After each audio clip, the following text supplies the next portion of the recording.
Why would the farmer put the plow in the ground in the spring if he couldn't see the vision of the harvest when the summer is finished? Is it possible to see the finished harvest? And the answer is yes. We do that simply by faith. Key phrase, faith is the ability to see things that don't yet exist. And that's how things exist. How did this hotel get here? Someone saw it while the property was vacant. You say, well, is it possible to see this hotel when it isn't here? And the answer is yes, of course. If somebody cannot see it when it is not here, then it will never be here. So it's possible to see things that don't yet exist. Interesting. When should you start building this hotel? This is a good question for your philosophical musings. When should we start building the house? When should we start? And here's the answer. As soon as it's finished. You wouldn't start building the house until you had it finished. If you just started laying bricks and somebody came around and said, what are you doing? I said, I'm just laying bricks. I said, what are you building? And you said, I have no idea. See, they'll take you away to a safe place. So have you got that now? It's possible to finish something before you start. In fact, it would be a bit foolish to start until you had it finished. So human beings have this remarkable ability to finish something and then start. We've heard the old expression, don't count your chickens until they're hatched. No, we have the ability to count our chickens long before they're hatched. Because we know, we have faith, we believe. We use the law of averages. There's bound to be at least so many. Out of every dozen, out of every 100, out of every 50. So it's possible to see the end and then begin. Start looking into the future of what you would like to accomplish, where you would like to go, the person you would like to be, and see if you can't get a better picture of the finished objective. See yourself there. See yourself in possession of. I was in business with Bob Cummings, the old movie star, for a while.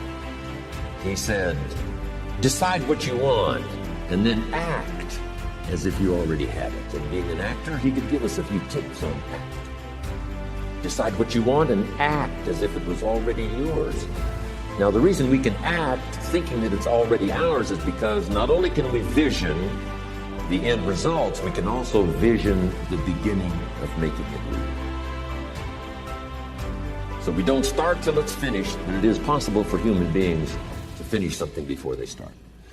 Human beings are the only life on earth that has this incredible capacity to change the course of your life. No other life form can do that. Every other life form except humans seems to operate simply by instinct and the genetic code. In the winter, the goose flies south. How often? Answer, every winter. If you said to the goose, hey, it'd be better this year to go west, he ignores that advice. And the reason is because he cannot make choices and listen to advice of something that might be better. He has to obey instinct and the genetic code. But now jot this down, not human beings. Human beings can alter the course of their life. Human beings can live one way for 5 years, tear up that script, live a totally different way the next 5 years. The first 6 years of my economic life, I wound up broke. The second 6 years, I wound up rich. Someone says, how did you do that? Here's number one. I discovered I was not a goose. Someone says, don't you have to do the second 6 years like you did the first 6 years? And jot this down. No. No, you don't have to live the second 6 years like the first 6. You can use all the information and all the advice and repairing all of your mistakes and adopting a new and refined philosophy so that the next 6 years can be totally different than the last 6. No other life form can do this. See, if you were a tree, you'd be stuck. As a tree, if you used up all the nourishment that was around you and you couldn't change location, see, you would die. But that's not true. Human beings can change location, go north, south, east, west, live here for a while, live somewhere else for a while. So that's a note to make. You can greatly alter the course of your life. Now here's the next note to make. 5 years from now, you will arrive. The question is where? This is for mature people now. If you keep up your present disciplines and keep up the present pace that you're on, where will you be in 5 years? Boy, it's easy to say, hey, I haven't really thought about that. So now make this note. In 5 years, here's the probability. You will either arrive at a well-designed destination or an undesigned destination. Well-designed or undesigned. And I promise you, 5 years from now, you really don't want to arrive at an undesigned destination. Because you may very well wind up wearing what you don't want to wear, driving what you don't want to drive, living where you don't want to live, maybe doing what you don't want to do. Simply because you didn't design a better destination. Key phrase, up front, the decision is easy. Sometimes after we've lived a few years now to repair our mistakes and get back on track, seems like a tough job. If you've messed up your health for 10 years, I'm telling you, it takes more than 10 days to get it back. But here's the key, and it's so exciting to talk to the teenagers. Make the note, if you start early, the fortune belongs to you. If you start early. All fortunes that are available to humans, if you start early, the promise looms large and the odds are heavy in your favor. Now, yes, it's possible to do some radical things starting late and still arrive with some good treasures and some good things. But when you haven't got that much time left, now sometimes the decision has to be so drastic people are not willing to make it. They're too tired and too weary and too ill. And say, look, I don't have much time left. It's not going to happen for me anyway. It's easy to take that attitude. But everyone here, we've got the time over the next 10 years. We've got the time the next 20 years. We've got the time the next 30 years to make some repair now in our errors of the past and set up some new disciplines. And I'm telling you, that's going to change everything. So, 5 years from now, I wish for you to arrive at a well-designed place. A place of productivity. A place that'll make you feel good about yourself. A place that'll give you honor and respect. A place that'll give you influence to touch other people 5 years from now that you couldn't do today. Where will you be in 5 years? Key phrase, we go the direction we face.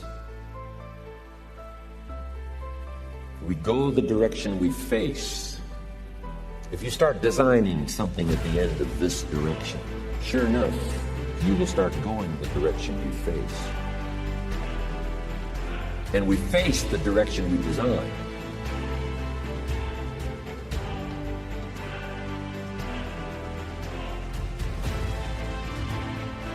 Next phrase. Direction determines destination. Destination is not determined by hope. It's not determined by wish. Destination is determined by direction. You cannot change destination overnight. You cannot change destination overnight. Which means you can't arrive at a 5 years from now place tomorrow. But here's what you can change today, and overnight, you can change direction. And it is so fascinating what a little small change of direction will do. Let's say that you're here, and you're headed this way. And 5 years from now, you'll wind up here. But here's how we individually can arrive at a new destination. Maybe right now by discipline or lack of discipline or direction you're headed this way. But it wouldn't take much to change direction and head this way. So that in 5 years, you wind up here instead of here. And the difference now of getting off this track and getting on this track is not much. A few decisions in discipline, a few decisions in learning, a few decisions in change of behavior, change of habit, a few decisions in setting goals that you've sort of let drift before, like I did at age 25, didn't have a list. I immediately started to change that. And I immediately started to change my direction so that very quickly I started heading this direction. In less than 7 years, I was a millionaire. And that was just my economics. And sure enough, when I met my mentor, I was headed this way. And here's where I would have been in 5 or 6 years. Maybe okay. My kids probably wouldn't have been starving. And maybe, we got clothes to wear and a place to live. But the joy of productivity and the joy of becoming valuable to the marketplace and more valuable to my family and valuable to my friends in my inner circle, all of that probably would have escaped me if I would have kept going this way. But I am so thankful for the circumstances and whatever else arranged it for me. Some things are arranged and we don't even know how they've occurred. For you to be here, do you imagine the chain of circumstances that caused you to be able to sit in this auditorium today? It's amazing. This had to happen and this had to happen. And this door had to close and this door had to open. And all of those things, for me to be here, for you to be here, I just didn't drop out of the sky. And you arrived here from all kinds of directions. Here we are. And so we just say, wow, part of that's a mystery, and we let it be a mystery. We don't even try to figure it out. We just say, wow, it's incredible. But now that we're here, how could we collectively and individually affect each other's lives? It's by doing just what we've done. Study, learn, teach, shake hands, trade stories, and do all this stuff. So that we can help other people as well as ourselves to make that small journey to a new direction. So jot that down. It's only a small journey to a new direction. Guess how quickly you can change your health? By starting to eat an apple a day. Mama said an apple a day keeps the doctor away. Let's say you've been ill long enough, you've had health problems long enough, and you say, that's it. That's over. I'm going to now start a program. You don't have to really revolutionize your whole health life. Just start with an apple a day. You say, well, is it that simple to change your health life? And the answer is, yes. The key is just to start. You pick up a book on good health, and you get halfway through the book, and it says, now, dear reader, set this book aside, fall down on the floor, and see how many push-ups you can do.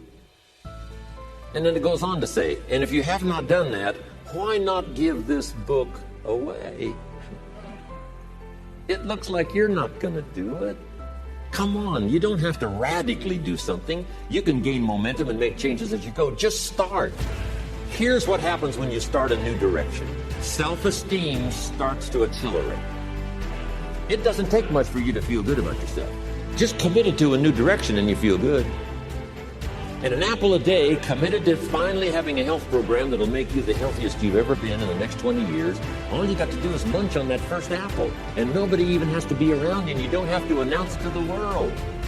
But you munch on that first apple and say, this is the beginning of developing a health program that's going to make me so healthy I'll have the vitality to do whatever I want to do for the next 30 years of my life. Munch, munch, happy, happy, self-esteem off the scale. Now, if you eat an apple the second day, you become almost delirious. Say, wow, I'm on my way. Somebody said, just 2 apples. Says, look, you don't understand. Not only did I do it yesterday, I've done it again today. This is really proving to myself with no audience, no microphones, no nothing, just you and yourself. You've convinced yourself, I'm on my way to the healthiest I ever have been. I'm starting a new life. This is the second day. I'm on my way. That's how easy it is to change your life. You don't need some dramatic vision. Just begin something. And maybe by health or by whatever other things we can think of to do, you just get back on a better track. Okay? It's a small journey to changing direction.